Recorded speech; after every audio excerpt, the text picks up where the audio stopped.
Gridiron Warriors take the field in an epic battle that is larger than life. It is called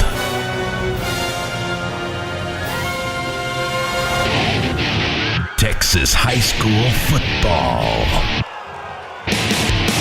Only one show can bring the greatest sport from the greatest state into focus. Lone Star Gridiron. LoneStarGridiron.com. Access the complete history of Texas high school football, over 100 years of information, win-loss records, coaching histories, individual stats, records, and more. Lone Star Gridiron, the authority on Texas high school football. Hey, everybody. Welcome out to the Lone Star Gridiron weekly playoff wrap-up show. I'm Chris Daly. I'm joined by Terry Bennett and, of course, Corey. How are you doing, guys? Hello. Hey, Corey. Hey, Chris. Going on? Hey, I got to figure out how to turn off this thing that says the show will start. There we go. Wow. What a great week of football. You know, last week we said there are no bad teams, right? Yeah. Right. This week we're going to say there are nothing but great teams left. This is amazing stuff. That's a good way to put it. I mean, yeah, you could still make the case about Harmony. I mean, they're great because they keep winning, but compared to everybody else that's left, they're the head-scratching team. Them not only beating Newton, but beating them handily is still kind of shocking to me. I'm going to shout out to Kyle Owens for a second for K-Move. He's a part of the NetSN crew. Yes. He's the only one that picked Harmony to take out Newton. And shout out to Kyle. He is 2-0 thus far. So he's had Harmony for 2 upsets. I mean, I'm rolling with Harmony, I guess, as I would call him, Harmony. As I would call him, Harmony. Yeah, Kyle's a good dude. I don't know, man. Is it an upset? I don't know. They the way they started, but Boston Seahorn, their quarterback, he's been there forever. So maybe they just finally found their footing. It's one of the odd runs, and you always have one or two of these teams that do it. Look at New Home beating Wellington. So those are the fun ones. Unfortunately, it rarely ends in a good ending, but it's still fun right up into that point. Yes. Yeah, definitely. So that said, why don't we jump in and let's talk some 2A Texas football with Division II. Now, in the past, we've read off the scores by region, but there's only one game in each region right now. So who wants to start with Division II? I will. Albany took care of Collinsville 66-34. No shock in that. Albany's been the favorite of that region since the beginning of the year. Once you realize that Munster and Windthorst were not as good as they had been in the past few years, you kind of felt that Albany was going to run the region, and they have. No real shock. Good season by Collinsville. But no real shock. Yeah, right. And you already mentioned New Home knocking off Wellington. That was a surprise. That might even be more shocking than Harmony. I know that New Home had a better record, but Newton still feels, even though they're going to lose Leighton Foster, who graduates, Newton has a lot coming back next year. So it kind of felt that they might be a year early in getting back to the state level. But Wellington, this was supposed to be the year the Skyrockets are back. And this was like a 21-point spread by most people. And so for them to win by 15, just like Harmony ended up being not only the underdog, but winning by 2 scores, I still think the New Home one's even bigger. Yeah. All right. What else we got here in some good love Division II? Well, you've also got Mart, no shock, 56-6, and Burton, no shock, 27-7 over Granger. Outside of New Home, this is pretty much a pretty good Final Four from at the beginning of the year. 2A Division II basically played out to where the last 3 of the 4 were kind of Burton being a little bit of the outsider, but a lot of people did have Burton. So I think 2A Division II pretty much went to form. Yeah. Yeah, I'd agree with that. You look at the matchups coming up, right? We have New Home sitting at 13-1, taking Albany on 12-2, 7 p.m. Thursday, Sweetwater's Mustang Bowl, one of my favorite stadiums. I love that place. What do you guys say about that game? Well, I mean, for New Home, if the defense keeps playing up, you look at them, and since district play, they've given up 7, 8, 0, 0, 0, 8, 21-8, and then 20 to Wellington. You can easily see why they're winning and pulling these so-called upsets off. That defense has been absolutely outstanding. And on the year, the most points they've given up is 27, and that was to Haskell to begin the year. I mean, this is a team that's on a 13-game winning streak right now. Yeah, what do you think, Corey? Who's gonna take that one? You know, teams that put together win streaks, they're always the most dangerous to watch because they know how to win each week. And I'm pretty sure they face adversity throughout those 13 games, but it's hard to beat teams that just know how to win. And that's one thing that's scary about a team that's facing against a win streak. If you face a team that's on another win streak as well, or you'll face a team that is kind of up and down. They can kind of go either way.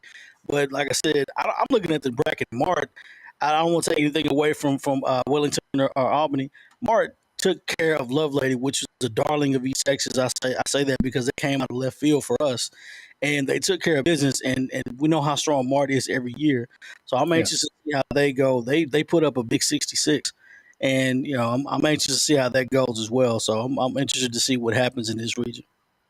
Yeah, so you bring up a good point, but let's remember the last 2 years, Mart have been knocked off. Once in a state championship game, which one of the bigger upsets, and then last year in the semifinals. So it's funny to talk about how this Mart squad has something to prove, but for Mart, they do. And I think that this is going to be, I think this is going to be another really interesting test for them. I thought Carlisle was a better matchup for them. And give Lovelady credit. Absolutely, we all thought Carlisle was going to be there early, and I think everybody in our website picked Carlisle over Lovelady, but Lovelady shocked the world, and you know, and they came out. I didn't think they were going to beat Mart. I thought Mart was going to take care of that region. But I mean, you know, hats off to Lovelady making it that far. But Mart's kind of flexed their muscle a little bit. I think Burton's going to be a good test. So we'll see how it matches up and how it goes. So, but I'm anxious to see how it unfolds, though. Yeah, I definitely have going into the state championship. I have Mart and I have Albany, which is going to be an interesting matchup if it happens because it's a matchup of styles, of techniques, of athleticism versus power, all the kind of verses that you want to see when you watch a football game. And you know, I say this again, I don't see a path for New Home. They have a really good defense, but so does Albany, and Albany scores like 48 points a game, and they have a multifaceted attack. So, and I think the same thing with Martin Burton. I just think Burton's going to be just absolutely surprised by the speed of Mart, like everybody is the first time you really play them. Right. Yeah, I don't think Mart is as player talented as they have been in the past, but I think they're a better team. I think they're a much better team. They're playing together. So I think Mart rolls into that next round. But I'm afraid to pick against New Home right now. Yeah, I mean, again, when you get these teams that are running hot like them in Harmony every week, you go, oh, there's no way this time. And then you look in and go, well, it happened again. So at some point you trust them. I trust New Home because of the path they took. And that's the thing we never talk about on these high school stuff. Certain teams get as far as they do every year because they're in a part of the Texas state where it's just they're the better team, and the brackets break for the other side. You tend to always have an upstart playing in Albany at this point because the other side of the bracket's usually not really stacked. And then I don't want to get into. Well, we'll wait to get into that a little bit in Class 4A. But it's a little breakdown of how good one region is versus how good the other region is. Oh, this team's undefeated. Who did they play? Yeah. You know, it's like, okay, well, they're undefeated. They're a good football team. Everybody's a good football team now. But you know, are they better than a 9-4 or a 10-4 football team that's had to go through a gauntlet to get to where they are? Are they better than that? Are they better than that team? I don't think so. So we'll see as the tournament goes on. Let's call it the tournament. We'll see as the tournament goes on. So I'm interested. Cool. Y'all ready to jump over to D1? Yeah. Oh yeah. All right. Go ahead and jump in and get us started in D1. Well, Holly beat Cisco. This was supposed to be a close game. It was last year. It was in district this year. Holly won in district 36-33.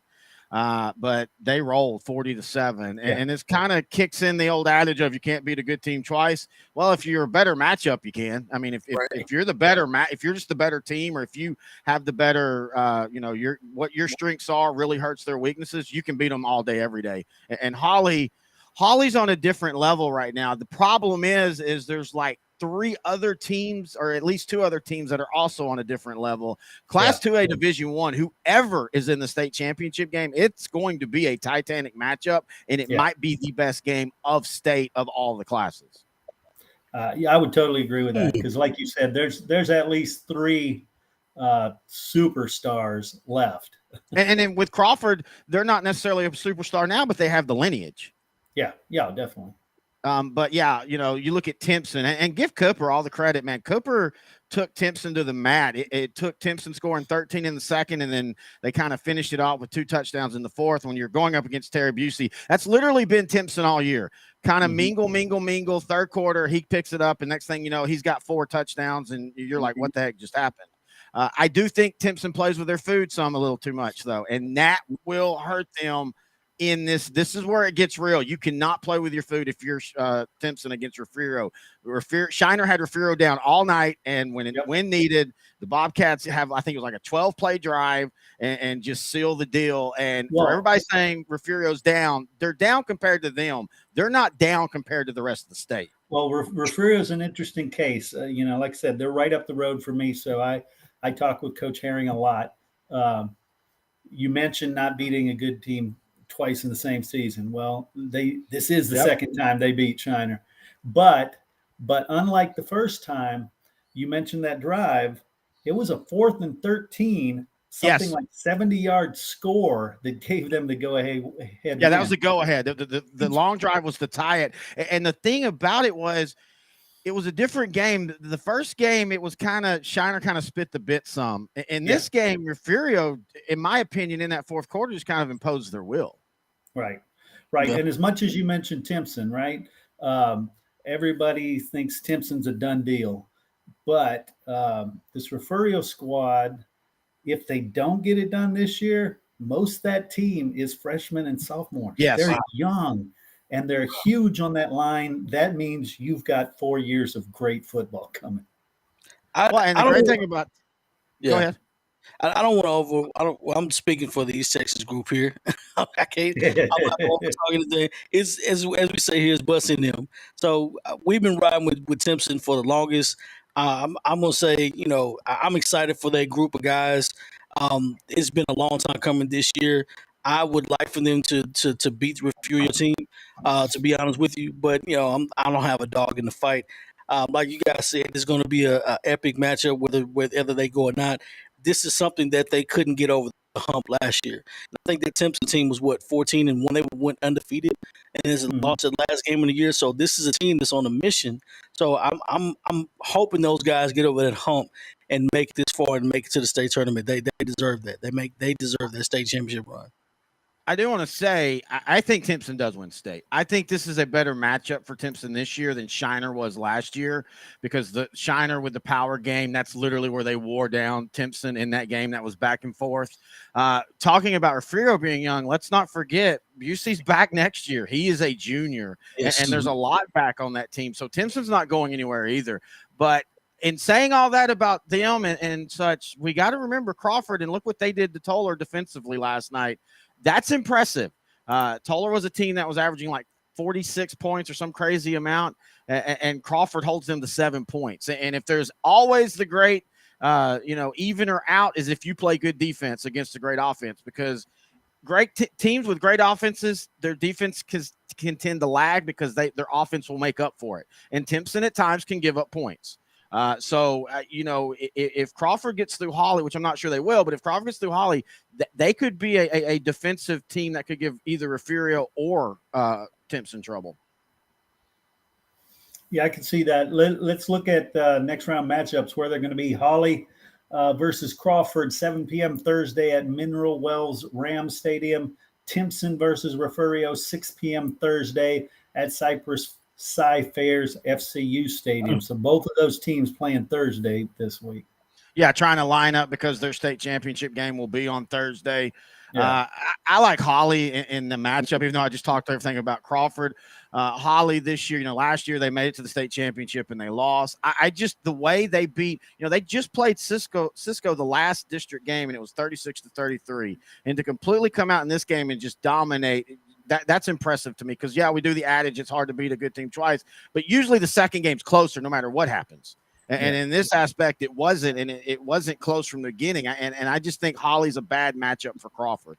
I think Timpson Refrio's dude, that might be an overtime game. Yeah. I don't want to talk about overtimes. We've seen it yesterday.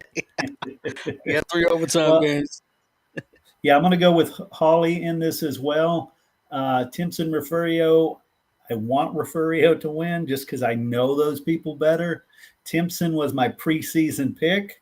Yeah. So, I wouldn't be disappointed either way, but pulling for Refugio for sure. I always like new state champions. It's fun. Yeah. It's fun to watch the community. It's been fun to watch Timpson the last 2 years as they grow into what they are. Just same way it was earlier in the decade with Wascom. And Wascom came from even further, never had been anything good. And then all of a sudden they're in a semifinal and then 2 state championships. And since then been a third round team. It's fun to watch those communities kind of learn how to be a part of this and everything. Yeah. And they find us and they like, oh my God, there's people that do high school shows. Well, yeah, but your team's been like 0 for 42. So there wasn't much to talk about y'all. So I do like the new team. Right. What's going on, Chris? I mean, shout out. What's going on, Chris? Chris Blevins. Yeah. Yeah. And I do want to remind people, if you want to make comments in the chats, we'll display them. We may not interrupt what we're talking about to talk about them, but we definitely will display them on the air and, hopefully get your words out there. All right. If I can find my 3A button. All right. Let's take the jump up to 3A Division 2. Who wants to get us started there? Well, we kind of go ahead. Okay. All right. Let's see here. I'm going to give Region 1. Of course, we got Wall and Canadian. Canadian takes care of Wall, no problem, 45-10. No surprise there. And, of course, Gunter all over Holiday, 31-7. So that matchup is set for Canadian and Gunter. I don't think that was a big surprise there at all. No, it seems like they've been playing each other every year for the last dozen years. Right. Last year was the first year they haven't played in 6 years. And this was a little bit of a surprise. Not Gunter, but Canadian. Yeah. Canadian last year, they had struggled early. They kind of caught fire late. But again, a lot of that was the region last year. And while, we said on sideline to sideline that, hey, we thought they were a region threat, we thought that it was a year early. And so I think, they started out 1-3, but they had lost to Bushland, and Bushland lost, last week in a classic to Brock in the playoffs. And then they lost by 1 point to Elk City, Oklahoma, which I know nothing about. But since then, we go to about hot streaks. They haven't lost. And what I've been impressed with is great as their quarterback, Cameron Cavalier is, it's the defense of Canadian. And that's where Canadian at times have struggled when they get beat by Gunter or when they haven't gone as far, they give up points. Well, man, they have been on fire in the playoffs. They've given up 8, 14, 14, and 10. That just shows you, where the Wildcats are defensively. Last time these two teams played, Gunter was the heavy favorite, and Canadian came out and boat raced them. Like, it wasn't close. Gunter, they kind of blinked. But I think there was a little bit of a shift in the program when that happened, because last year Gunter got beat by Franklin in the state championship. There was no blinking Gunter. They handled the pressure a little bit better. So I have Gunter as the favorite again, and I think this year they're going to see it through. I think they're the more experience laden team because of the last year's state championship run, even though it fell short to Franklin. It's always good to have that returning team, especially if you make it this far in the playoffs. Experience matters, and especially if you know how to win football games late in the season. It's different. It's a difference between winning week 1 and then winning week 15. So it matters more. So every possession matters, turnovers matter, and so it's a big difference. And a lot of teams are noticing that too. I just want to jump. Can I jump to the other side? Region 3? Yeah. Region. All right, because I want to talk about new teams as well. Like we started the show, Harmony Eagles taking on Newton, which this was another upset as well, 36-22. And Harmony's going to take on Polk, which took care of Tidehaven 18-6. So we have the Final Four matchup, Polk versus Harmony, and Gunter versus Canadian. Harmony out of nowhere, two upsets. I mean, shout out to the Harmony Eagles. Like, I don't know what to say. You can make the case it's not just been two upsets. They upset Wascom, right? In the second round of the playoffs. I mean, literally, the Queen City game was the only one, and I don't even know if you would have Harmony at the time as a huge favorite. They were 5-5 going into the playoffs, and then they beat Queen City, and then they beat Wascom. But it's the fact that it's the way that they have beaten who they've beaten.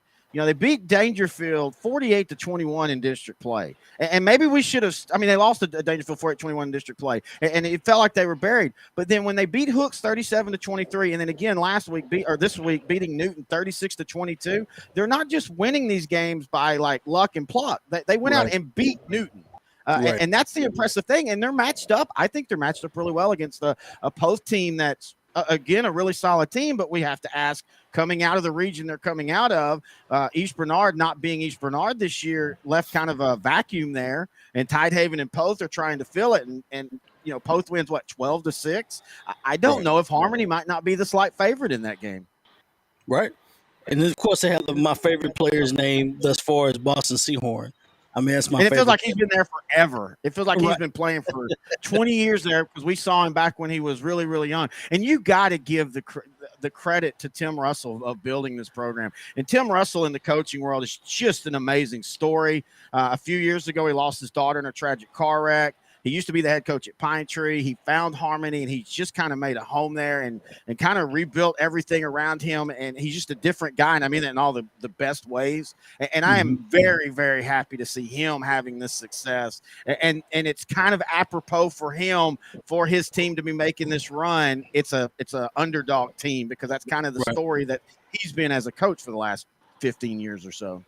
Right. Nice. We're gonna let Brett pop in here. Brett, what do you have to say about this? As mentioned, AD2. This I heard me. I had to step in here. What a surprise! Just got the year 0-4. Man, Kyle Owens, I know y'all gave him a shout out earlier.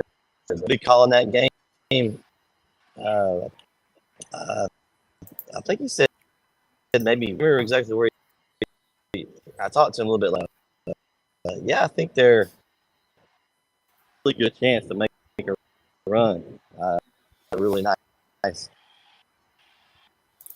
Hey, we're gonna drop you out for a minute there, Brett. You're cutting out quite a bit, and hopefully you can get that straightened away. So let's talk about the matchups that are coming up. I'll read through those. Canadian taking on Gunter once again. This time that is 6 p.m. Friday at Abilene's Wildcat Stadium. Gilmer Harmony versus Poth to be determined. We don't have the location and time for that one yet. I'm going to lead here and say Gilmer Harmony. Gosh, I have to eat a little crow on Canadian, because earlier in the playoffs I was saying they're not as strong as they used to be, and they just keep winning. I am so afraid of this next game. I would love to see the Wildcats back there, because I love that program. I love the coach. But, Gunter's a good one too. So I'm going to go with Gunter, and I'm going to catch a bunch of flack from the Canadian folks. I'm going to go with Gunter too. I just think Gunter's played a better schedule. I think this is not a knock to Region 1, 3A Division 2, but when you look at who Canadian beat in Roosevelt, who lost everything from last year, Early, Spearman, who was a kind of a Harmony there for a minute, and they were like 4-5 at one point and won a couple games. And then they beat a Wall team that has a really good defense but not a lot of offense. Gunter, I mean, they've played Brock and beat Brock in Brock. They beat Bales. They beat Holiday. I just think that Gunter is an all-around better team. I think they've played an all-around better schedule. Yeah, I'm going to go with Hey, Gunter. can y'all hear me better now? Now you're still cutting out a little bit. Yeah. Okay, I'm gonna switch. So what do y'all Still think blue about this post Harmony game? I think it's harmony. You know, I'm from the region where Poth is, so the Tidehaven team has been one of these Cinderellas I've felt this year. They've been winning a lot and scoring a lot more than people expected, and then Poth took care of them. I just think that's a weak area, so Yeah, I that's do too. why I'm totally going on with harmony. When Poth played a decent offense, bowling in the playoffs, they gave up 34 points. Yeah. I think Harmony is as good offensively with Boston Seahorn. I think Poth is going to have to deal with Harmony's athleticism. And again, going back to, I just think Harmony, and this matters at this point of the year, and we'll talk a little bit more about that in the 3A Division One. We talk Whitesboro Brock. I just think Harmony's played tougher teams, and when you've played tougher teams multiple times, and then you get up against a good team but not quite, you go, hey, wait a minute, we've seen this before, and we've seen better, and the adjustments are different and all. I think it's close. I don't think it's a walk away, but I just think Harmony continues it.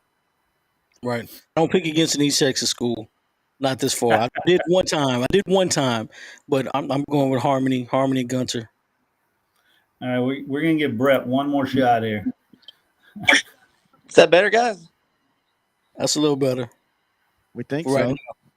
Right. You got to talk. Okay, Right. I took off the headset a little better. That no, not better. Yeah, it's still cutting out. No, I think that's a coverage issue, not Yeah. So yeah, we're still on 3A. Let's jump up to D1. All right. Where do you want to start? You want to start out? We go with Thursday night, the only Thursday night game in 3A. Brock beat Whitesboro 30 to 19.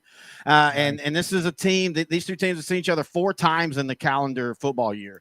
Last year they played in district. Last year they played in the region final. This year they played in district. This year they played in the region final. The difference is this year the district game was way close. Mac Harper fell a yard short of the game-winning touchdown for Whitesboro, and a lot of people had Whitesboro the favorite because of that. I didn't like Whitesboro in this matchup because they lost to them three times in a row up into this matchup, but also Whitesboro never had to sweat in the playoffs, and I'm a big believer of the way until you know how you feel when you're uncomfortable in an elimination game, and maybe it's 8 minutes left and you're down 10, or it's 8 minutes left and it's tied. If you don't know how that is and you don't get that until the region final, usually you can't answer. And that's exactly what happened. Whitesboro had more turnovers in this game than they had all year. Brock played a better game than they have all year turnover-wise.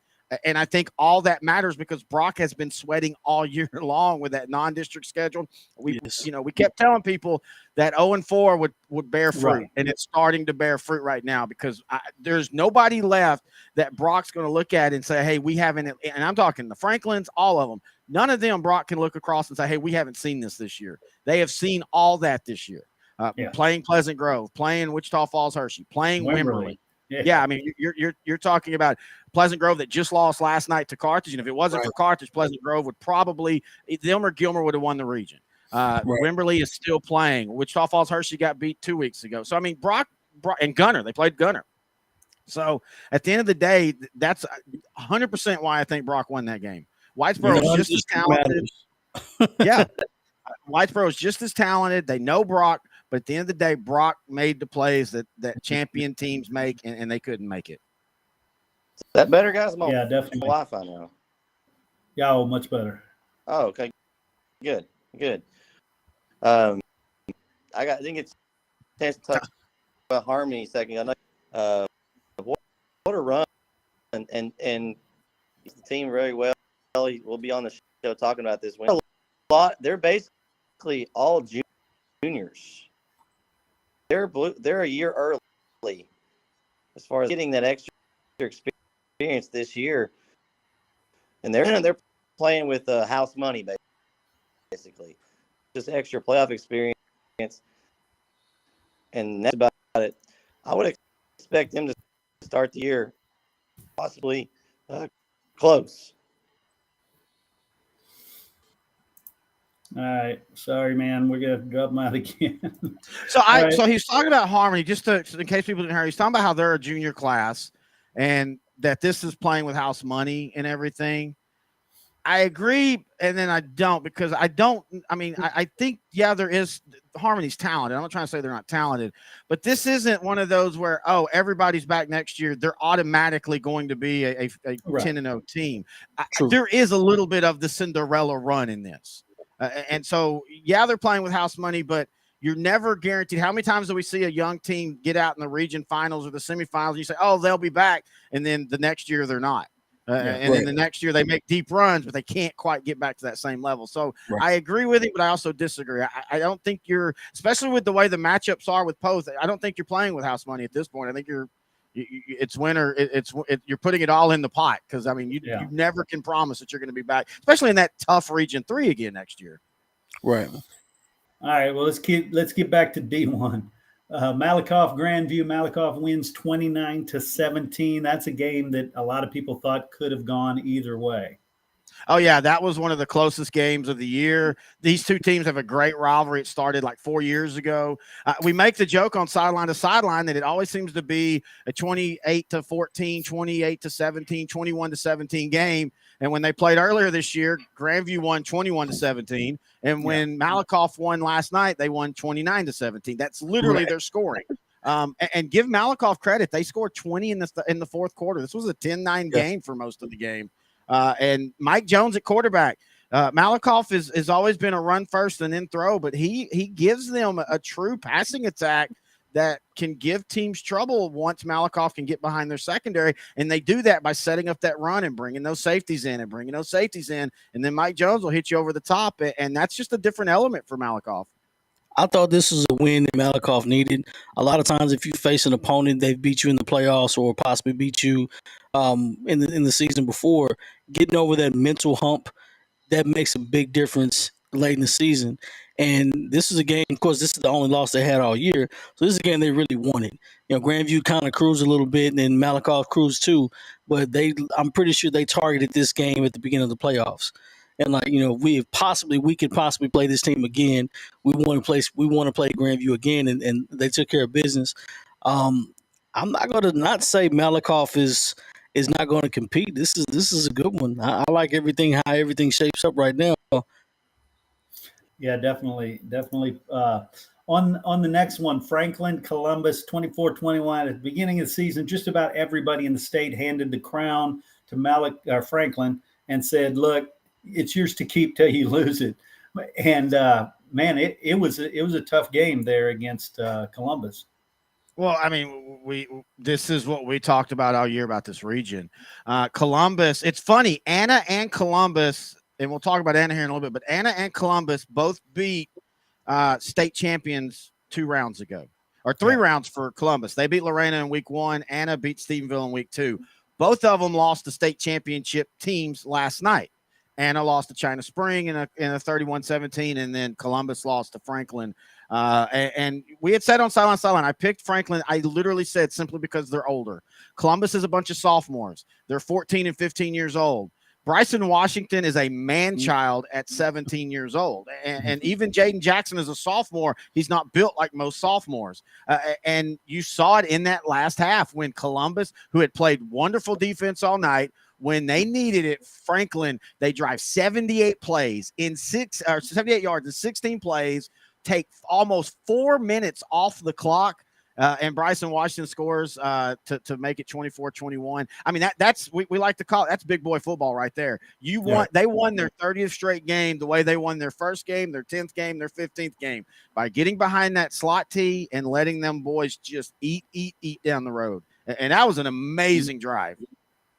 Right.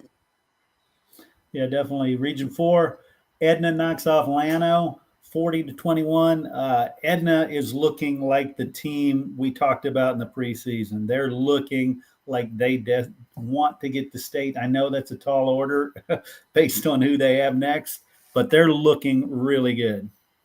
I mean, we saw Llano and Edna last week to get to this round. We saw Llano beat Vanderbilt Industrial, and we saw Edna beat, I can't remember off the top of my head right now. But Edna's defense can match up with Franklin.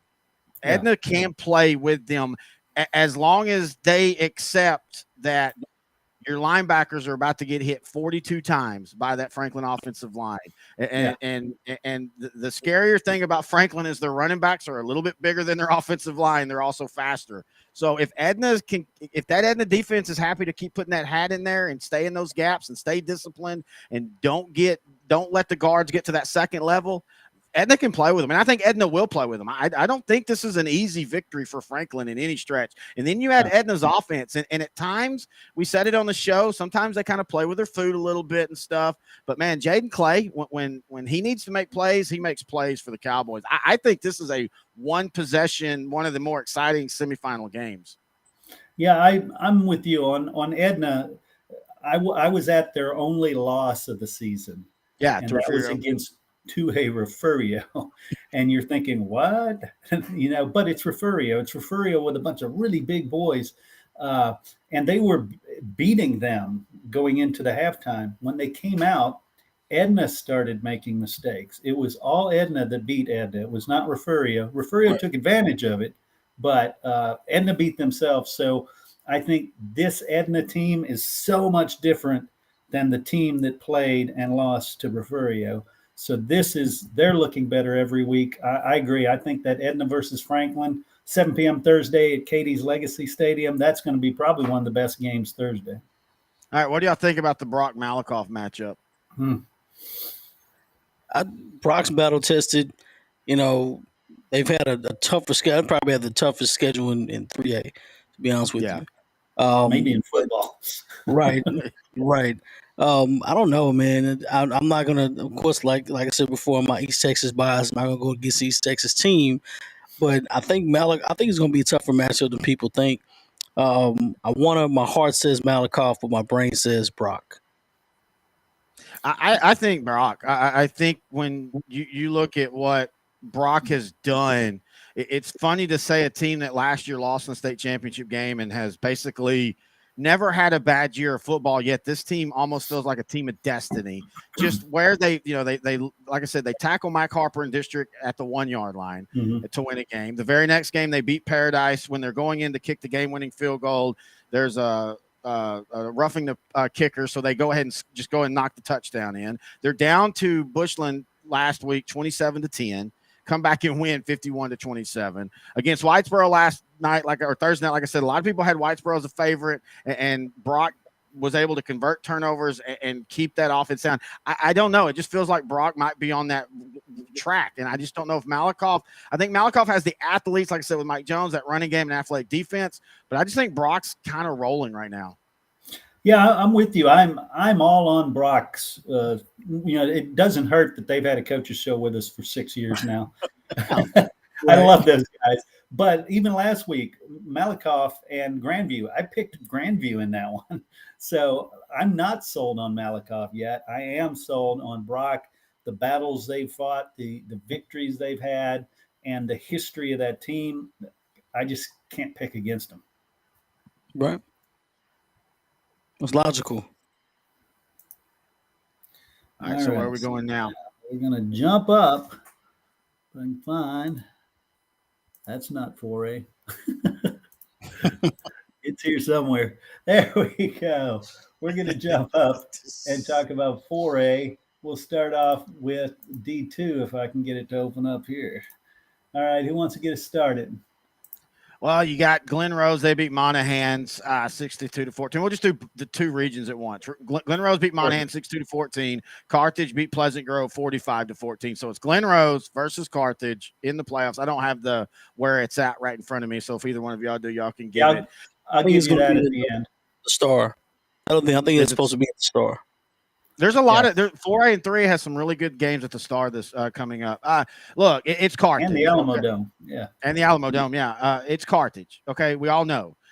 Every week, everybody wants to do and that was what they were doing with Pleasant Grove. Well, Pleasant Grove could. No, they couldn't. It's not the score 45-14 doesn't even tell you how much of a dominating game that was for Carthage. And I'm not ready to say Glen Rose is going to beat them, but I think Hudson White at quarterback for Glen Rose will give Carthage's vaunted D more trouble than they've had all year. That doesn't mean they'll score more than 10 points, but I do think Glen Rose can give them some problems. But this Carthage team is just I liked what somebody said to me. The worst Carthage team, other than one that's won 2 or 3 state championships in a row to play, is the one that didn't win state the year before because they're mad and they changed things up. And they did. I mean, they literally. This is why Scott Surratt's who he is. They literally. There's another Surratt on the team too. There's another Surratt on the team too. But Scott at the end of last year said, "Okay, we didn't win state. We need to reevaluate how we're doing things." A lot of coaches wouldn't do that. They'll say, "Hey, we've won 7 state champs and we all got beat by a great team. We're good." But no, he said, "Let's figure this out and redo it." And they're putting up. This is a 2015 Katy, a 1983 Dangerfield, a 1980 Pittsburgh type of dominating defense we're seeing.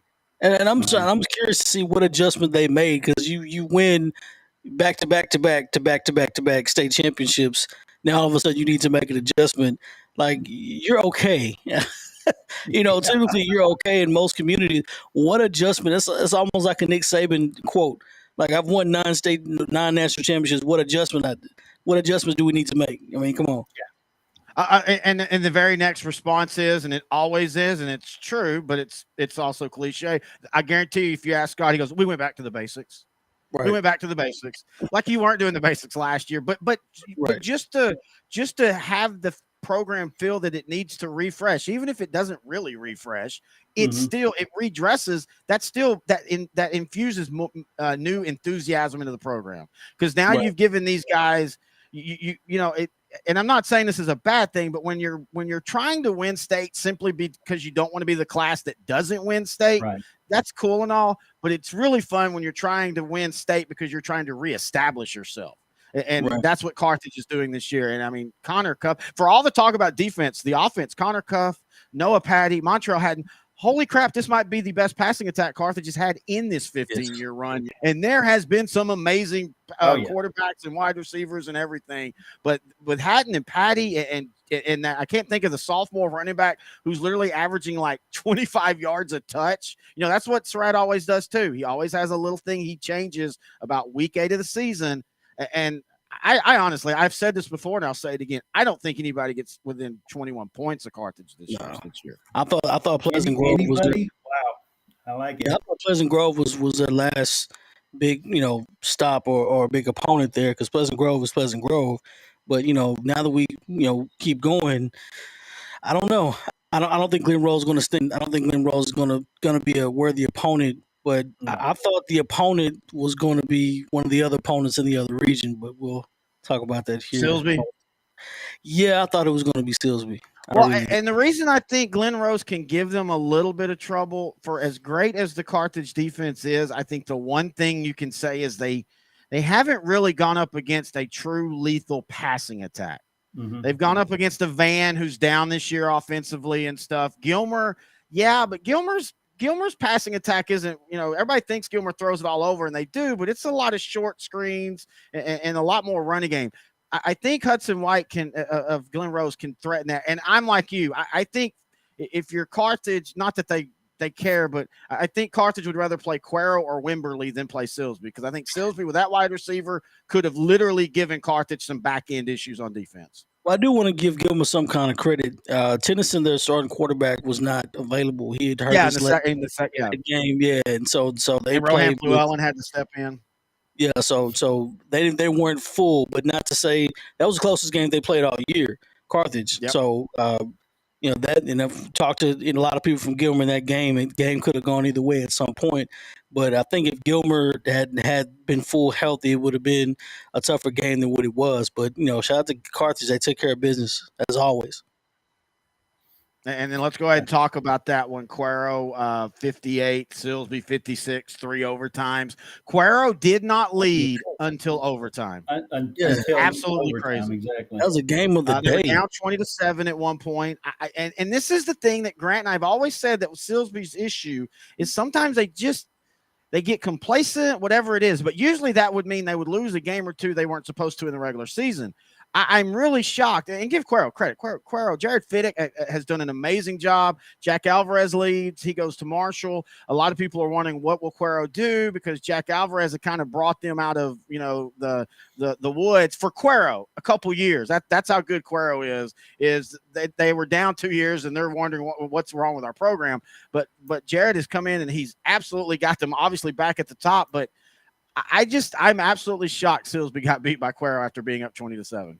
Yeah, I watched the game myself, and it was one of those where I looked at I was watching with some of my family members. I said, "Oh, Silsby's got this. There's no way they're coming back." As dominant as Silsby played, and shout out. I can't remember the kid's name, the wide receiver and the quarterback. The wide receivers, he may be the second best wide receiver in the country, in the state. I mean, he didn't drop a pass, and he made catch after catch after catch, and he's just as good as a basketball player as he is a football player. I can't think of the kid's name right now. Terry, you mentioned Coach Jared Ficach for Cuero. I tell you, he's a friend of mine. He coached at Wimberley when my boys were going there. Both him and Doug Warren were assistant coaches under Weldon Nelms when they went to their last state championship. So I just can't wait for this matchup of those two, because those two are I don't know. Like I said, I lived in both areas. I love both these teams. We didn't mention yet, Wimberley knocked off Lago Vista 49-30. Cuero, you already mentioned, triple overtime, 58 points. That's the all-time highest score in a Cuero game. Wow. When you Dalen talk Gibbs about, is who you were thinking of, by the way. When you talk about Cuero versus Wimberley, all-time, I think Cuero leads it. I can't remember the exact thing. They lead the all-time series by a few games, and they've won 4 of the last 5. But when it came down to, it seemed like whoever wins the state championship. Yeah, and I like Cuero in this game. I just think they're more athletic. But let's not only give credit to Wimberley for beating Lago Vista, but give credit to that 13-4A Division II.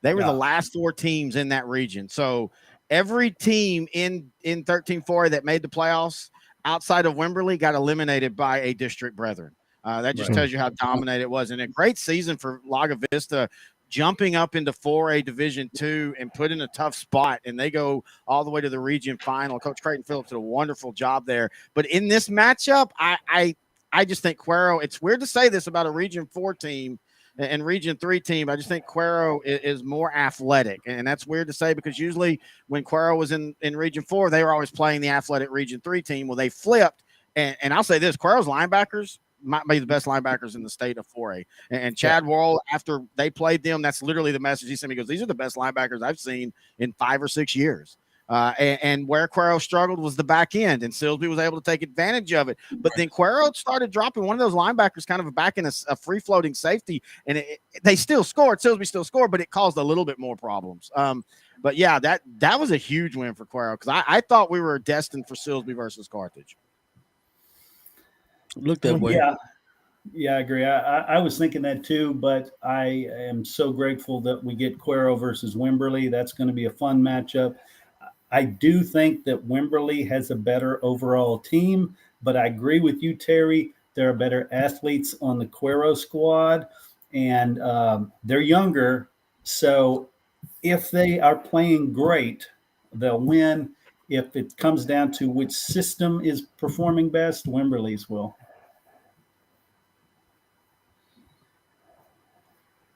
And that one is 3 p.m. Friday at the Alamo Dome. All right. Right before another matchup we'll get into. Yeah. So, Vince, you got anything to say about 4AD2? I picked Cuero. I don't know why, but I did. It's the gobbler. They pulled it out. Yeah, I think that's what it was, right after Thanksgiving and all of that, So It's because I wore the shirt last time, right? yeah, that too. So And today I just got the Hall of Fame shirt on. oh, okay. But yeah, it was a big win. and let's see, what else did we go? What did I go? Carthage, obviously is Carthage, and they do what they've always done. Actually, I think I just read something where somebody said that they think that Carthage is the best program in the state of Texas. So I can't remember where I read that at, but I just read that somewhere. So It's hard to argue with that. yeah, Yeah, yeah, it is. Yes, it is. So um, where are we off to next? We're going to jump up to 4A Division One. So, Division who One. wants to get us kicked Okay. off there? Well, Region 1, Decatur beat Wichita Falls 35-21. They'll take on China Spring versus Anna. China Spring beat Anna 31-14. Yeah. I'll give Wichita Falls credit. I really thought Decatur would win that by a bigger score. It wasn't. It was a one possession game for 90% of that game. So I give Old High credit for staying in it, but Escobar or not Escobar, Pedro, I can't remember his last name. The Decatur Eagle quarterback was just too much. I think he had like 300 total yards. They're playing China Spring, and China Spring is kind of they're trying to be the 4A Division One version of Carthage with what they're Yes. doing this year. And then they just wore down Anna. And a great season for Anna, furthest that Anna's ever been. They had a phenomenal offense, but China Springs just on a different level right now. Yeah. Nice. That game will be 7:30 Friday at Mansfield's Newsom Stadium. And I think China Spring wins. I think it'll be close. I think Decatur can give them problems, but I think at the end of the day, China Spring will win. Yeah, I go China Spring too. What do y'all think? China I'm gonna Springs. go Decatur. I was gonna Nice. get Decatur's playing some good football.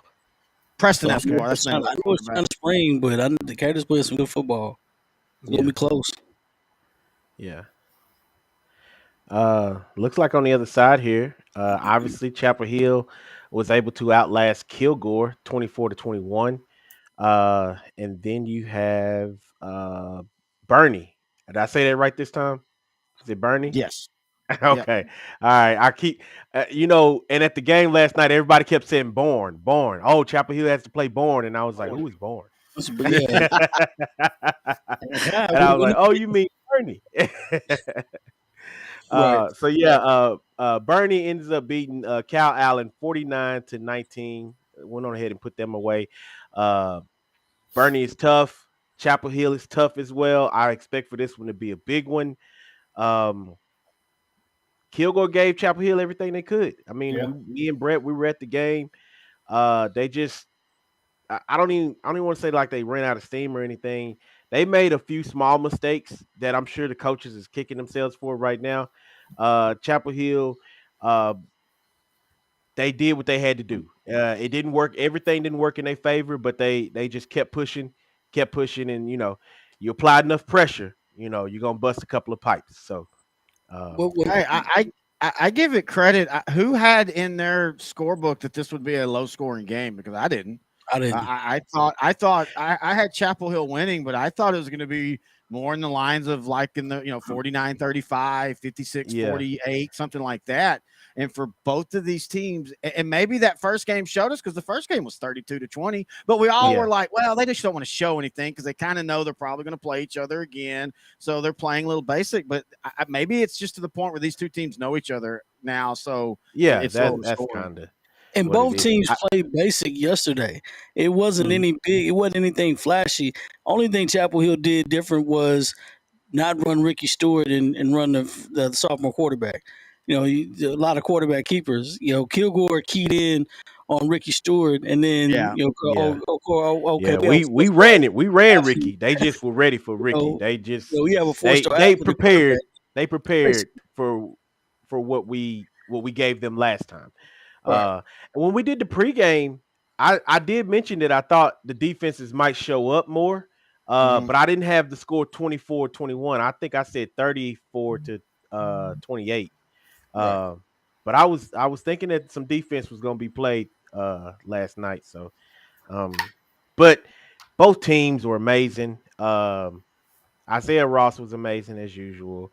Like Corey said, we had to make the adjustments because they were keying on Ricky Stewart a lot. So we had to run the quarterback. But we did what we had to do. So what do y'all think in this matchup though? I don't know Bernie and much about Chapel. Bernie. I don't know much about Bernie at this point, but I mentioned this before, and I said, you have one team that's played a pretty decent schedule, and then of course I think Bernie's tough. I don't know if they played the opponents that we've played up this point. But there is some controversy. There is some controversy to a point where Chapel was playing in San Antonio, and Bernie's only 40 minutes away. So there is some controversy Yeah. there with, It I'm doesn't not. matter. Yeah, like I said, I mean, what's to the me, it doesn't controversy matter. if they flip? If they Yeah, flip, that sounds like what they well, must have done. hold on. Should I say? What should I say here? In the community, there is some It's the controversy. community Uh, because nobody Yeah, wants in to the travel. community, there's some controversy. yeah, No one nobody wants to wants to travel. travel. But Yeah, you mentioned Nobody that's wants to Tyler travel. Chapel Hill versus Bernie, 7 p.m. Friday, San Antonio's Alamo Dome. Right. I'm gonna upset all you Chapel Hill boys and tell you Bernie wins this one. yeah, Oh I think wow. Bernie wins too. Oh wow. Okay. I agree, though. Bernie probably hasn't played the toughest schedule. But Bernie last year they played LBJ the round before Chapel Hill did, and last year Bernie was basically an athletic team with Rashawn Galloway at quarterback, who's an absolute stud. He's Mhm. the best way I could describe him was Donovan McNabb. He just has the build. In fact, he went to college to play baseball because he's got a squatty build. But you remember how Donovan, whenever he ran, it just looked like nobody could catch him. Well, that's how he was. And Yeah. them and LBJ were going back and forth. This was Thanksgiving weekend at this Alamo Dome, and he got hurt. And LBJ was able to kind of stretch out, and they just couldn't do anything. Like they literally offensively, they just froze. Well, he graduated. This year they've got a more diversified offense, and I think Bernie's a better team this year than they were last year. Yeah. I think that I think both of these teams' offenses are matchup nightmares for the defenses. So I'm going to trust that when I say Chapel Hill is going to be in a high scoring game, they're going to be, but I really do think they will be. I think this is one of the more exciting semifinal games. I think this is a 42-39 type game. And the reason, and I've harped on it all year, but the reason I'm going with Bernie is because Chapel Hill still turns the ball over too much for me. Yeah. And that's going Okay. to catch up to you at some point. I like how you think with the turnovers, but what about the defense? Let's talk about the defense. Chapel Hill's defense has been putting it down lately. Huddleston is a monster out there. I just think that. Well, I don't want to sound like a homer, but what I will say is this: I think our defense or Chapel Hill's defense has done a great job at giving the offense another chance at Yeah. getting a score, and that is why I think so many teams, no matter how well we play them or how well they play us, can't get over that hump because it's not just our offense. It's the fact that when our defense is out there, they're making sure that they give us another opportunity. I do like that this last game was a close one because I know Corey may not like that it was a close one, but I like it for the simple fact that now that we've been I want to say battle tested or we've gone through the fire. Yeah. We're ready for some bigger teams. Sometimes when you grind out games like that, now you know what you have. Now you know what you're capable of instead of just blowing people out. So I do sway in Chapel Hill's favor for that. Now, no disrespect to Bernie because I don't know him, but I hear a lot, and I've been looking at some numbers and stuff. They look like this may be the biggest giant Chapel Hill may have faced so far. So, Like size wise? well, not size wise, just in as far as like skill and talent. Yeah. No, I agree. That's what I mean. agree. Yeah. Yeah, no, And I agree sidewise too. They're a big team. Bernie, Yeah. if you're there at the game and you're on the sideline, you're going to look at Bernie and you're going to go, "Holy crap, it's Carthage of San Antonio." Size-wise, they're huge up front. Yeah. I'm telling y'all this. Look, Region 3 for Chapel Hill, Region 3 in itself was tough. Yeah. But until Kilgore, Chapel Hill had the benefit, in my opinion, of a bracket that broke perfect for them. Bay City and Lumberton. I can see that. Bay City and Lumberton, Bernie would beat by 3 touchdowns as well. And Livingston, you can't help, that's your first round game. But Bay City and Lumberton was one of the oddest, really good teams they were because they never were impressive, but they just kept winning.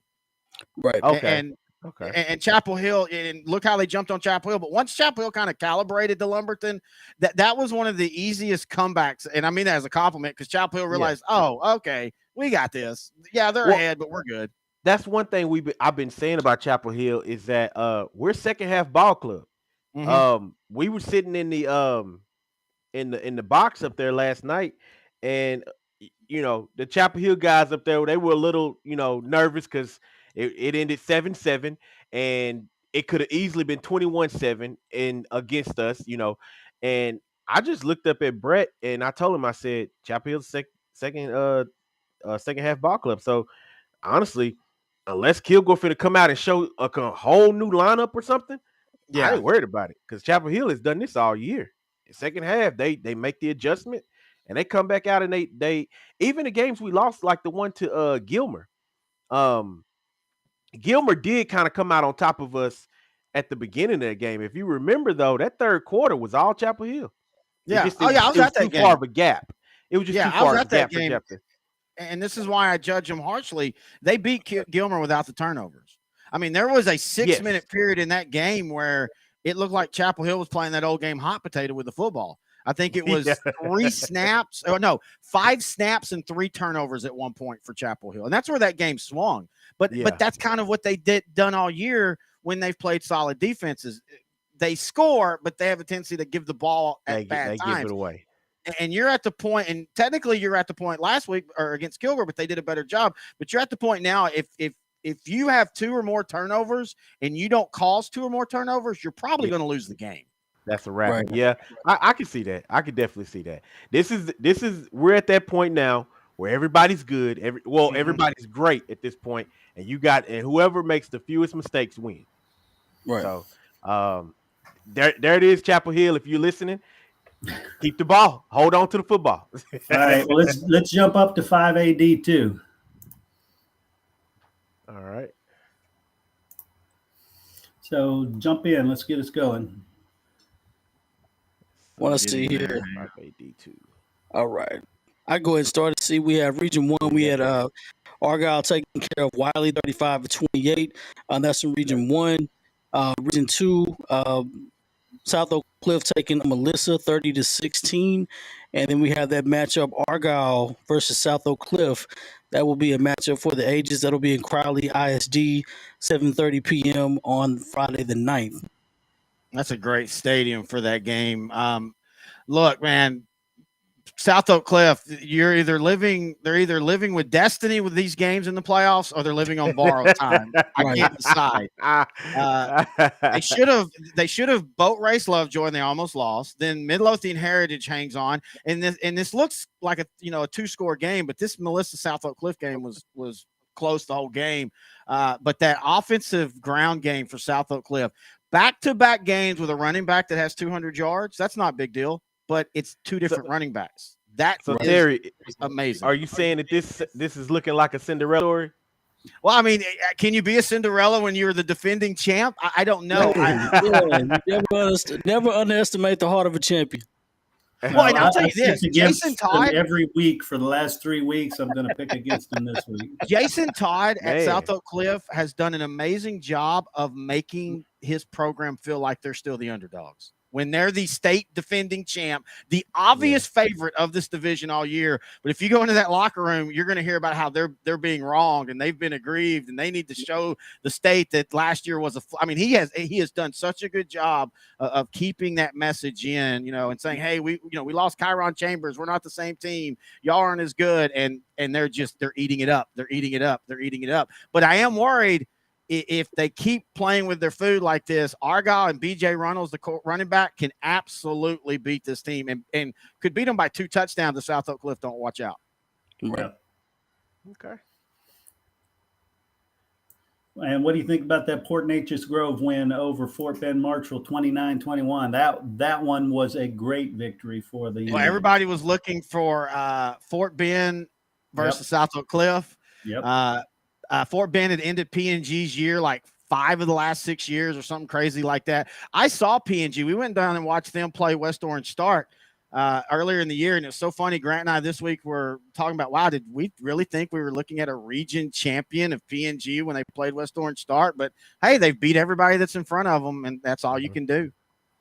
That's all you can do. Yeah, you're right. Hey, what do y'all think about Liberty Hill? They lose their starting two running backs at the beginning of the game last night, and they struggle so much that they could barely score 63 points.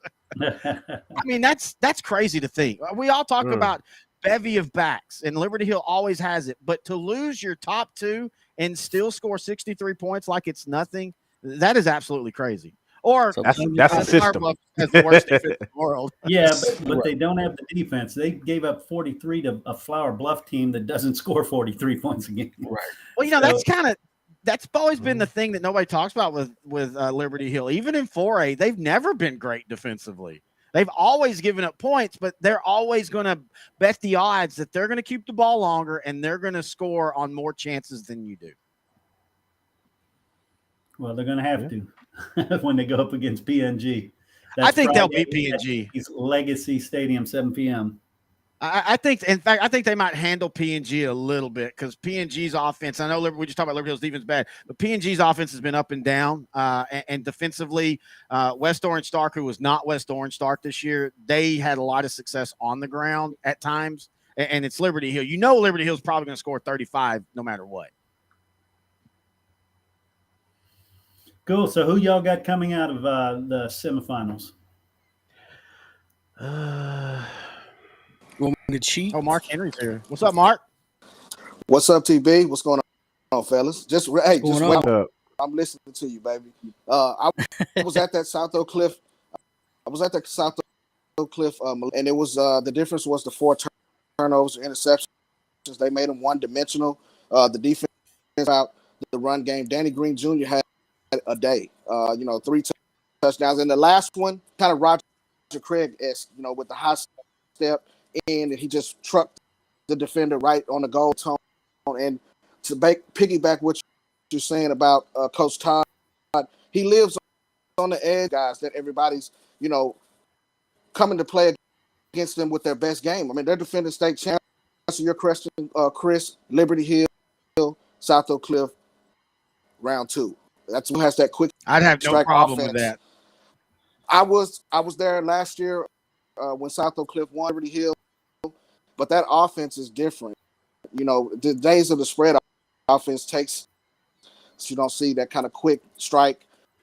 Air Force-esque, Army-esque. These guys are not big up front, but they're sound, they're physical, and they have that scheme down, and they're going to maul you with it. South Oak Cliff matches up with those guys as you saw last year with the defense. On their defense, the secondary got 4 picks off of Melissa last night, and Melissa had some gashes there, but it was a bend don't break kind of effort from South Oak Cliff's defense. Special teams ability that South Oak Cliff had. That were 2 field goals that were made deep down. That was a safe. They have the recipe that championship football is made of. I like it. All right, the rest of you guys, make your picks. I'm going to go with the exact opposite. I'm going to say PNG and Argyle just to be opposite you. I have South Oak Cliff and Liberty Hill too. South Oak Cliff, PNG. I was gonna say South Oak Cliff and PNG. Wow, that'd be a fun one. Like Argyle moving up. I like it. Never gonna pick Argyle. Never. Chapel used to play them. I can't stand looking at them. Well, the crazy thing is Argyle's really different now. They run the ball. Well, I mean, that's what you got, that historic program that breeds successes, but I think this will be the best competition that they face. I've seen South Oak Cliff against Duncanville. Saw them a couple weeks ago against Lovejoy, and Lovejoy had 3 defense kind of held them in check. The score is not indicative of what you saw at the end. They kind of there and they just kind of went bananas. But this Melissa team was nothing sleets all over the field, but it was a difference in the interceptions that made those guys one-dimensional. But that secondary is legit. You got Malik Muhammad, Texas commit, David Swin, Arizona commit. You got a Colorado committed safety as well. You got Riggins and more that's been getting a lot of buzz at linebacker. You got Billy Walton on the outside. North Texas commit on the other side. They're loaded. They're still South Oak Cliff until they go with them. Nice. All right. Well, let's jump up to I guess Division 2 or Division 1.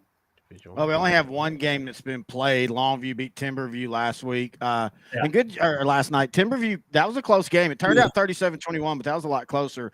Today, in fact, starting here in a little bit, Burleson Centennial 12-1 versus Aledo 11-2 at the Star, and College Station 11-2 versus Smithson Valley 12-1. This is at Pflugerville's The Field here at 2 p.m. And then Region 4, it's Corpus Christi Vets versus PSJ North. This Saturday today at Corpus Christi Buccaneer Stadium. Will a RGV team finally get out of the region? I think so. I want to start there. I think PSGA North beats Vets today. Yeah, I agree. I've seen Vets play this year. I don't think they're that great. In fact, this whole division is probably my least favorite class and division of all of them. Yeah, I think PSJA could get out of there. Yeah, I mean, Alejandro Apiccio at quarterback. They have a really good athletic defense. But, we talk about 4A Division II, and it's all Carthage. Doesn't it feel like, I know Aledo's in there, but I still think this is Longview's to almost name their score against anybody left. Yeah, I agree. Yeah. I agree. I agree with that. Taylor Tatum broke a record for season by a Longview running back last night against the undefeated Timberview team that came in. I drove down to Beast, Texas, and saw Longview play. That was my first to see them at Lobo Stadium, which was kind of a before you die type thing. It was all ready-made. Coach King has these guys ready to play. Their background, Tatum's one of the best running backs in the class of 2024. Over 20 offers. Got Jalen Hill on the run to set up the pass. And they got a ferocious offense. Yeah, Jordan Allen has 40 touchdowns. I'm from Marshall, so I hate all things Longview, but I will give them credit. They're really good this year. Nobody talks about their defense. We all talk about Jordan Allen and Tatum, but Willie Nelson, love the name, and Terry and Baboon, they might be the best corners in all classes on one team. And they can literally shut down both sides of the field. I think if Aledo gets through Centennial, which I think they will, I think Aledo's Aledo and can give them problems, but I just think per man, Longview outclasses everybody in this classification or in this division, I should say. Yeah.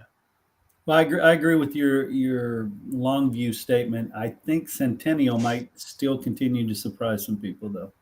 It wouldn't shock me if Centennial, but I think Centennial has a little bit of that mind thing with Aledo too. Yeah. They've played each other a lot, but Centennial has the offense to beat anybody on any given day. Definitely. Y'all ready to jump up to 6A? Oh yeah. Here we go. 6A Division 2. All right. And one of those games is about to start. Yeah, there's no games been played yet on these, right? Oh, no. 3 of them have. Oh, 3 of them have? Oh, that's right. Last night. Yeah. Yeah. I get so stuck in 4A and below that sometimes I forget to look up. Right. Yeah, looks like go ahead. DeSoto taking care of Colleen Harker Heights 60-24. No Katie shock knocked there. off CE King in a good one, 56. Now, that game's a lot closer than the score. That was 28-27, 35-34 at one point. And CE King had 400 passing yards against Katie. That was a good team. Yeah. But CE King through the year didn't show that. They had 4 losses. They lost to basically everybody that was better than them. And CE King came out with a passing attack that nobody's seen. I mean, this was how it developed. It's just an absolute shock. I don't know. Some people are saying, well, Katie has a weakness. I just don't think they expected King to come out and throw it 47 times. Right. Yeah. I can see the one that surprised me, again, I've mentioned them all year long. Dripping Springs was my team moving up. They got beat by Austin Vandegrift, a rematch of week 1 where Dripping Springs won when they originally played, but Vandegrift figured it out. They found a way to get them by 27-24. Well, we know Vandegrift well. We had a coaches Yeah. show with Coach Sanders a couple years ago, and the Vipers live off defense, and that's what they've done all year long. Their offense at times scores just enough, and they've done it a couple times. And I wasn't shocked that they beat Dripping Springs because you gave Drew Sanders a chance to see them, and they've played before this year. I mean, he's literally one of the best defensive minds in football, and so you give him a chance to play an opponent again, that just plays right into what he does. And so I think, I think Vandegrift, I don't think they're going to get past the next round, but I think that they can make it a lot more uncomfortable than people are expecting. Mm-hmm. Yeah, they're going to have a hard time going by Katy because Katy is not 2015 Katy, but they're a darn good Katy Tiger squad. So we got, I don't know, DeSoto. I'm all about DeSoto at this point. I know it was kind of laughed at last week, but hey, it's got the winner with DeSoto plays the winner. Geyer and South Lake Carroll. That's gonna be a, yeah. I mean, I don't know. Whoever wins that and plays DeSoto, they've all played tough schedules. There's no tangible that either side really has. I think the one negative that DeSoto has, and it's been a thing for DeSoto when Mathis was there and when he was at Marshall, the same thing. They're usually terrible at special teams. And that always catches up to them when it gets to this part of the season. And so if they can play clean on special teams, they can make their extra points and be consistent, I think they can beat anybody in the state. But that consistency is going to be the biggest issue. But I still kind of feel like, I don't know why, but I feel like Jackson Arnold hasn't finished writing his story at Denton Geyer. And I don't know. I'm not saying they're winning state, but I think that would be one of the best stories from where he came as a freshman, having to start state championship game when their star was out, and then last year making it and losing. It just feels like this is Geyer that their path is going to finish with Jackson Arnold playing in Arlington one final time. Well, and I think he'll have a tougher row to hoe against South Lake Carroll than DeSoto, because I really think the winner of this game today is going to beat DeSoto, and we'll be facing Katy in the championship. Okay. You're like, okay, whatever. No. I'm gonna be honest with you. For me, I just feel like there's no real educated guess I can give. I didn't say I was educated. Heavy on the guess. I'm gonna go with South Lake Carroll, but then again, I don't want to just. If South Lake Carroll plays DeSoto, I don't want to just take away from what DeSoto has done to get to this point. Yeah. It's still an opportunity for them to come out on top. But yeah, I don't know. Now, so it's hard. I do want to point out that South Lake Carroll last week played a sophomore quarterback. He threw for 280, 300 yards, something like that. But if we're going, who's had who has the more skins on the wall in quarterback, and supposedly in football, it's all about your quarterback play. I just think Jackson Arnold and Geyer just are a little bit too much. Okay. Yeah. Are we going to go up to 6A D1 now? If y'all ready. Let's do it. Prosper 12-1 versus Louisville 12-1. That game is today at McKinney ISD Stadium. It starts at 2. Duncanville 12-0 versus Spring Westfield 12-1 Saturday at 3 at Georgetown. Galena Park North Shore won last night. And then in Region 4, we've got San Antonio Brennan being sacrificed to Austin Westlake at 2 p.m. at the Alamo Dome. Hey, great season for Brennan, but don't do him like that. No, I was so impressed. There's no hope for him. Brennan. No, I don't think there's any hope for him. I think right now Westlake is a 14-point favorite over North Shore. It comes down to quarterback play, and North Shore lost their quarterback at the beginning of the year. And I know you can say, well, he's had 14 games now, but still, give me Westlake when it comes to something like that. In the top bracket, it's Duncanville and Prosper Louisville. Whoever gets to 21 first will win. That's two of the better defenses in DFW. Mhm. But I think it'll be Prosper versus Duncanville, and then North Shore versus Westlake. That's what I think. Okay. Yeah, That's what I I think. agree with you. No shit. Same No way shit. on that. I'm gonna rock with that too then. Because I think this Westlake team, again, being in the area for the last 6 years, in that district even, this is the best Westlake team I've seen. And we've seen some good Westlake teams, right? Yeah. But this is better than all of them. Wow. Wow. I don't know. What, Duncanville versus Westlake? Yeah. Yeah. Ugh. Again, I don't know. That's gonna match I up don't again. know. Yeah. Well, I don't know. I want You know, Duncanville to win want him to win the state championship.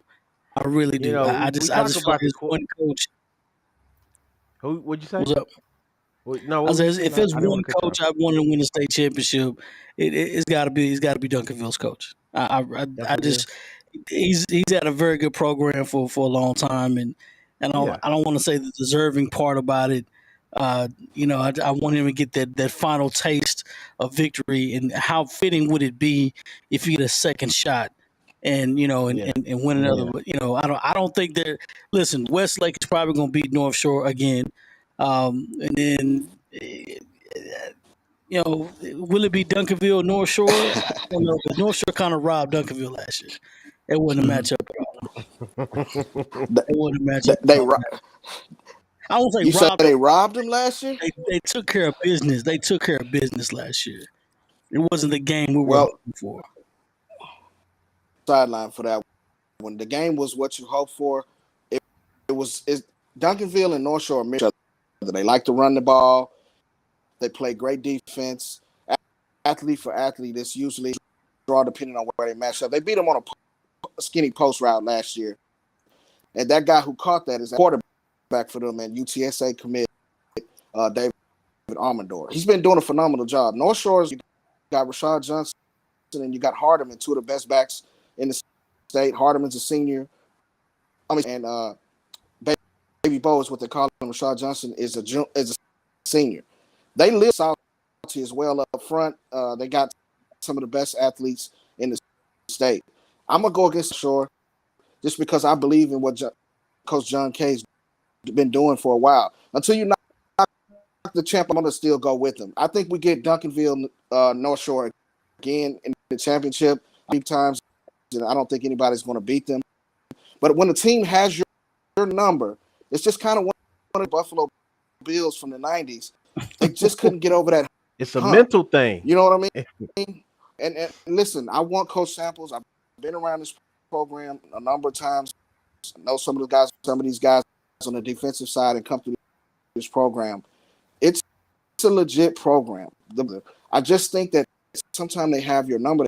They just have your number. I could pull up a picture in zone when the guy caught the Hail Mary from Demetrius Davis as a sophomore. They 49 seconds left, and the Duncanville side was going crazy. Everybody thought they won it, and it's just left, and North Shore beat them. That was the only game that was taken away from them. The other two games in between, you saw a star for Utah last year. It was their quarterback at the time. Got hurt in the other, and they had a freshman to come in and start against North Shore. North beat them. And then 2 years, it just seems like they have their number. But I'm not going to pick against North Shore until they actually beat us. Just like we talked about Katie and C. King last night. C. King had Katie on the ropes. And Right. 6 touchdowns, and they come back in the second half and turn into the red machine that they are. And Denham Johnson had over 300 yards passing in the first half. But, you got on until it's done. And Westlake has the defense to do it. I was going to say, I'm not hearing Westlake coming out of your mouth yet.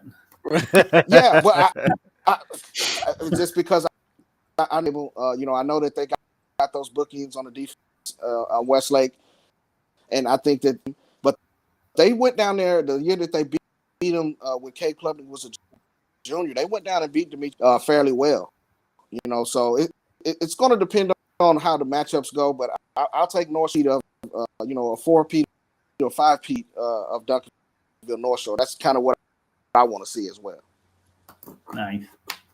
Okay. Nice. Any other final thoughts, guys? Let's play some football. Let's go. I hear Let's you. get it. Yeah, Now, there'll be some Yes, good absolutely. ones. I'm ready for this to be over with this week. I'm ready for next week. Get into the Final Yeah. Four, baby. Yeah. Yeah, This is where it gets guys, fun. I'm headed over to Dengar in South Lake, in Northwest Side Stadium. Hey, Jackson Arnold's the best quarterback in the state this year, hands down. Running back Owen Allen's not getting enough credit as a playmaker, and he's done this as a four-year starter, a 4-year player. His recruiting, that's what I'm talking about as far as he should. South Lake's discipline. You got Riley Dodge, quarterback. Caden Anderson got hurt. It's a junior. He hadn't missed a beat. But I think that the Guy Mystique is going to get it. I'm talking about coming out of this particular matchup as well. Okay. All right, guys. Hey, I want to thank you guys again, and go out and enjoy some great football, and we'll be talking next week for sure. All right. Take care.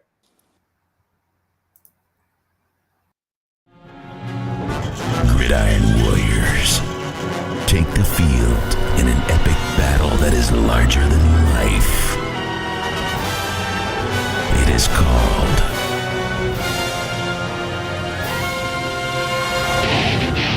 Texas High School Football. Only one show can bring the greatest sport from the greatest state into focus. Lone Star Gridiron. Gridiron.com. Access the complete history of Texas high school football, over 100 years of information, win-loss records, coaching histories, individual stats, records, and more. Lone Star Gridiron, the authority on Texas